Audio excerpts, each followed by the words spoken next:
Wollen wir ein bisschen Real Talk machen über den Darts Creator Cup? Bisschen Real Talk, Digga. Bruder, ich muss mal Real Talk machen jetzt hier. Sagt ihr mal, wie fandet ihr den Darts Creator Cup? Habt ihr zugeguckt? Ja oder nein? Und wie fandet ihr es? Aus meiner Sicht, muss ich ganz ehrlich sagen, 10 von 10. Ich hätte es mir nicht besser oder geiler vorstellen können, das Event. Wir haben das absichtlich einen Tag nach dem WM-Finale gemacht, obviously, weil dann halt der Darts-Hype am größten ist. Ich bin auch ganz ehrlich, ich bin auch so ein klassischer WM-Darts-Fan, aber das schon seit 4 oder 5 Jahren. Also ich gucke immer die WM, ich bin komplett drin, ich spiele den ganzen Monat. Leider kann ich irgendwie diesen Hype nicht halten übers Jahr. Ich probiere das jedes Jahr, aber es funktioniert nicht so gut. Aber wir wussten dann, yo, wir werden wieder so drin sein, wir werden wieder so Bock haben auf das Event. Lass am Tag nach dem Finale ein Darts Creator Cup machen. Die Idee hatten wir schon vor 1,5 Jahren. Dann hat letztes Jahr Hand of Blood sein Event gemacht, was auch sehr, sehr geil war. Aber ich glaube, der hat es erst im März gemacht. Und jetzt haben wir unser Event gemacht. Und ich finde wirklich, es ist größer geworden als gedacht, es ist besser geworden als gedacht und es haben mehr Leute zugeguckt als gedacht. Wir haben so, ganz ehrlich, haben wir so mit so auf Twitch 1.500 Leuten gerechnet, die zugucken. Wir haben gesagt, yo, wenn die ganze Zeit 1.500 Leute dabei sind, dann sind wir zufrieden. Es waren am schlussendlich knapp im Durchschnitt 5.000 Leute dabei,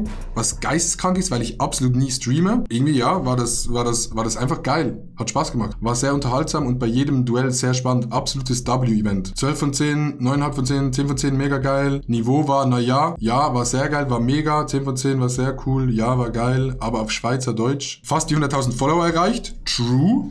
Fast 100.000 Follower auf Twitch erreicht. War geil. Der Counter live, also bei jedem Dart und die Finishes und Statistiken etc. wie bei PDC, wäre das Einzige, was noch besser gehen würde. Aber ich glaube, mies aufwendig. Ja, Statistiken ist wirklich aufwendig. Wir hatten ja den Schiedsrichter vorne, also den Caller. Christian, die absolute Caller-Legende, die zwischendrin einen Döner essen wollte. Der hat gesagt, yo Digga, ich muss jetzt einen Döner essen. Dann haben wir Pause gemacht, hat der Döner gegessen. Und dann hatten wir einen zweiten Schiedsrichter, der in der Regie saß. Weil der callt ja und in der Regie muss jemand das eintippen. Man muss checken, ob das alles stimmt. Der Caller war nicht so. Ich fand den Caller geil. Ich sag ganz ehrlich, ich fand, der Caller war sehr, sehr cool. Wir haben uns zu allem Gedanken gemacht. Wir haben uns zu den Teams Gedanken gemacht, zu den Leuten, die kommen. Sollen wir Double Out spielen? Sollen wir 301? Sollen wir 501 spielen? Und ich muss sagen, ich glaube 501 mit Double Out war die absolut beste Entscheidung. Viele haben in den Chat geschrieben, ja Digga, ihr spielt so scheiße, Digga, Double Out, so shit, das wird so lange dauern. Erstens hatten wir, glaube ich, 2 Legs, wo es wirklich lange gedauert hat. Und wir hatten diese absolut legendären Momenten von Noah, wo der einfach gecheckt hat. Und wenn es lange auf den Double ging, dann war es auch spannend, weil dann irgendjemand muss ja irgendwann treffen. Und dann ist es irgendwie geil, glaube ich, für einen Stream zuzugucken, wer trifft es als erstes. Also deshalb Double Out für mich geilste Entscheidung, dass wir das so gemacht haben. Ja, ich war auch von der Technik und so eigentlich zufrieden. Also für so einen Stream, glaube ich, kann man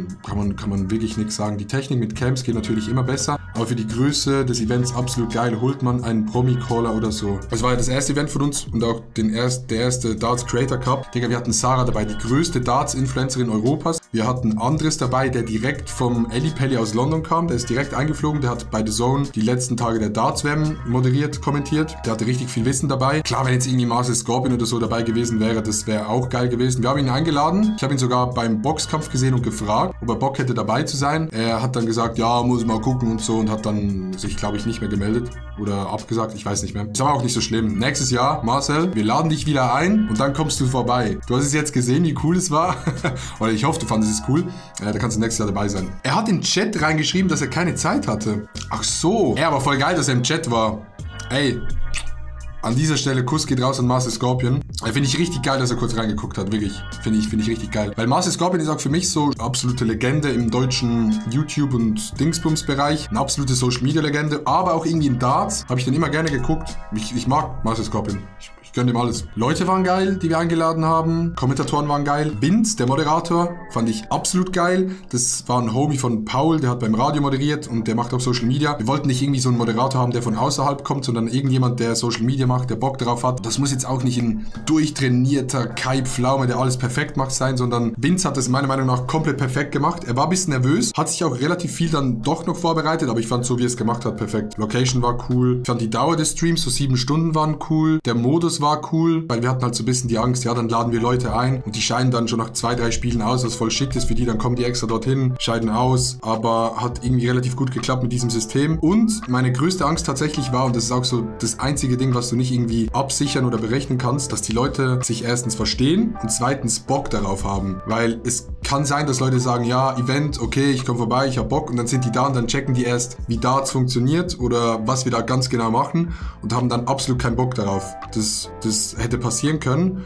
Und ich fand es erstaunlich, wie viel Bock alle dann darauf hatten. Also wirklich, es waren alle an diesem Practice Boards, haben sich komplett reingefuchst. Leute, die noch nie Darts gespielt haben. Khan, noch nie Darts gespielt. Emily, glaube ich, auch noch nie richtig Darts gespielt. Maelo noch nie richtig Darts gespielt. Philo, Zabex noch nie richtig Darts gespielt. Und die haben sich alle reingefuchst und haben es komplett gefühlt. Fand ich richtig geil. Fand der Mix zwischen seriös und so ein bisschen auf locker eigentlich ziemlich optimal. Ja, das ist ein guter Punkt, Reto, weil wir haben ja in der Schweiz damals schon das Tischtennisturnier gemacht. Und wenn ich sowas mache, ich mag ja Sport gerne, ich mag Unterhaltung auch gerne und genau das probieren wir in so einem Event auch irgendwie zusammenzufassen. Also wir wollen schon Leute haben, die das so ein bisschen können und auch tryharden. Also es soll auf jeden Fall ein Tryhard-Event sein, dass jeder sich anstrengt. Es soll nicht so etwas sein im Sinne von, ich werfe auf die Scheibe und es ist mir scheißegal, was passiert. So nicht. Es sollen schon so, alle sollen schon in den Tunnel reinkommen, aber halt mit Unterhaltung. Ich fände es langweilig, wenn dann halt so gar kein Ehrgeiz da ist. So mäßig. Videos haben gut performt, TikToks sind gut angekommen, ne? Kann man nix sagen, ne? Ja, kann man nix sagen. Ich habe jetzt bei diesem Event erst gemerkt, dass du wirklich machen kannst, was du willst. Es wird Leute geben, die das einfach weghaten. Das Finale vom Darts Creator Cup 2024, 9000 Aufrufe, 7 Stunden. Schreibt jemand, naja, war langweilig, keine Zuschauer, keine Stimmung, war eine 3 von 10. Und die, wo mitgemacht haben, kein einziger, wo man kennt. Adi wird überall eingeladen, aber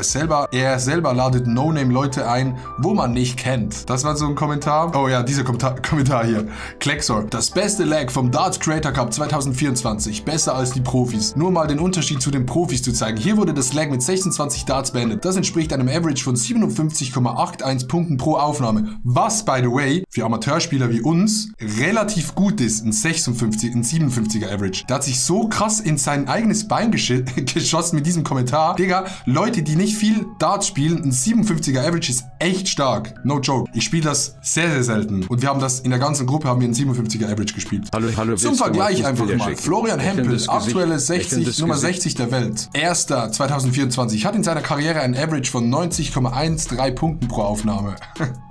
Bro, der spielt jeden Tag 5 Stunden Darts, spielt bei der PDC Darts WM mit und der vergleicht die mit uns. Also von besser als die Profis ist hier doch ziemlich weit entfernt. Bruder, es ist sogenannte Ironie. Unfassbar schwach, was die Creators da spielen. Also besser als die Profis ist das jetzt nicht. Aber ich glaube einfach, dass das Video, also Leute haben halt obviously das Video geguckt, die sich wahrscheinlich mit Darts auskennen oder dafür interessieren und nichts vom Event mitbekommen haben. Es ist ja ein Creator-Darts-Event, aber ich glaube, du hast halt immer Leute, die irgendwie sich nicht richtig damit befassen oder so. Und es ist auch nur so ein ganz kleiner Prozentteil, der dann wirklich kommentiert und so scheiße kommentiert, weil die Leute nur Darts kennen. Den Punkt, dass du nur Leute da hast, die man nicht kennt, habe ich auch im Chat mehrmals gelesen, aber fand ich gar nicht. Also erstens fand ich auch, wenn man sich ein bisschen mit der Creator-Szene auskennt, waren da auf jeden Fall viele Leute dabei, die man kannte. Klar, es kommt immer auf die Bubble drauf an, aber Khan, Philo, Zabex, Merle, Stefan Gehrig, Maelo, Paulo Muck, Paul Frege, Mo, Emily, Digga, sind alles Leute, die man eigentlich kennt. Roman Studies. Also das ist obviously jemand, der 45 Jahre alt ist. Und Leute, die sich gefragt haben, yo, du lädst ja nur so Leute ein, bla bla bla. Das Ding ist, wir haben Stories gemacht und gefragt, yo, an alle Creator-Freunde, die Bock auf Darts haben, schreibt uns an, ihr könnt zum Event kommen. Weil ich wollte nicht irgendwelche Leute einladen, die groß sind, aber gar keinen Bock darauf haben. Lieber lade ich Leute ein, die Bock auf das Event haben. Und dann haben wir erstmal alle Plätze gefüllt mit Leuten, die Bock haben. Das waren so 12 Leute und dann haben wir noch 4 Leute im Nachhinein gefragt, ob die einfach kommen wollen. Und so haben wir die Leute ausgewählt. Also ich hatte lieber Bock auf Leute, die Bock auf Spielen haben, als jetzt irgendwelche Leute einzuladen, die groß sind, aber dann gar keinen Bock darauf haben. Ich schwöre, ich kann nicht mehr reden. Ich bin in meinem Gehirn dumm. Ich bin offiziell dumm in meinem Kopf drin. Ich glaube auch, dass wirklich alle Leute, die sowas geschrieben haben oder hier auf YouTube, das sind halt obviously Leute aus der Twitch-Bubble, aus der Darts-Bubble, was ich irgendwie cool finde, dass Leute aus der Darts-Bubble zugucken und sich das geben, weil die könnten sich auch denken, ja, das sind Creator und so, aber ja, und die schreiben dann halt sowas. Aber Digga, ganz ehrlich, die sollen sich alle f***en. Ich fand es ein cooles Event, ist echt gelungen, hat mir echt Spaß gemacht. Und in diesem Sinne, lasst ein Like auf das Video da, wir sehen uns beim nächsten Mal. Tschüss!